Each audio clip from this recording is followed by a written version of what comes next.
Hi everyone, it's Angela. I hope all is well with you today. I haven't been on in a while and just felt compelled to just share a little nugget that I got on Saturday that I thought it may bless someone else.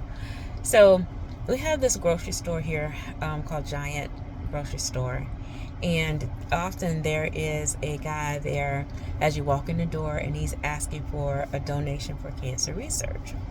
And so, as it was on Saturday when I walked in the door, I said, "Well, maybe a little, maybe next time." But as I was leaving, after I got my groceries, this little voice said, "Why don't you give him?" I had some change in my purse. I had $10, right? And so I turned around and I'm standing directly in front of this fella, and he knows that I'm there enough to say, "Would you like to give a donation? Would you like to give a donation? Would you like to give a donation for cancer research?" And I'm standing right in front of him. And so at this point, I'm waving my hands in front of him, and I'm waving. He's not blinking or anything, and he's still saying, "Would you like to give a donation?" And so I'm saying, "Hey, I'm right here." And then he just snapped out of like the stupor, just snapped out. And he said, "Oh, I'm sorry. I don't see that well." And he looked down and he could see that I was giving him money.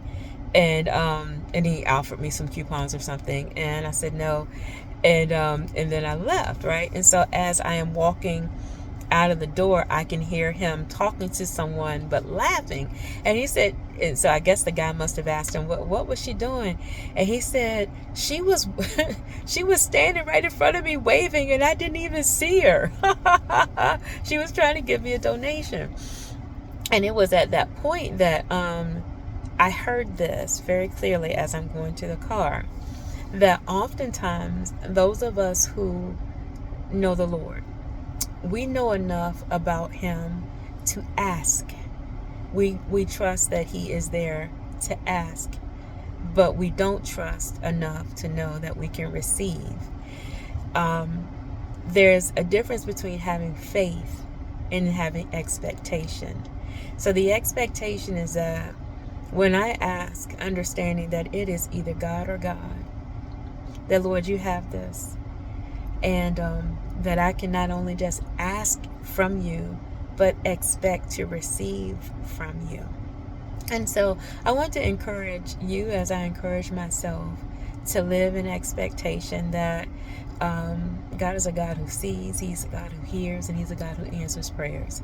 There are times as a parent that our children may ask us for something, and we the answer might be yes, but just not right now. It might be duly noted, or you know what I mean, or just like, well, maybe it might be a gift, maybe it might be, whatever it is. But just think about how you are as a parent. If you're a parent, when your child asks you for something, it stays kind of in your mind that, they asked me for this. What more that if we would ask of the Father, that our desires won't be before him, and they go, "You know what? I like to give her this. I like to give him this. They've touched my heart," or "It's time." And so I just want to encourage you that whatever it is that you're believing for, to be in expectation, because it's probably closer in time than you think. For me this weekend, that person asking, "Hey, can you give?" The answer had been no, not right now, not right now. And then one word made me turn around to give. And so one word, one decision, one maybe not right now, but now is the time, could be the case for you, could be the case for me. All it takes is just one decision for a person to go, "You know what? I've been seeing such and such posts. You know what? I've been thinking about such and such. Let me give them a call. Let me see what's going on with them. Let me send them something. Let me," whatever that something is, because God uses people. So I just want to again encourage you to live in expectation, because you're seen and you're heard. Be encouraged. I'm Angela Alexander.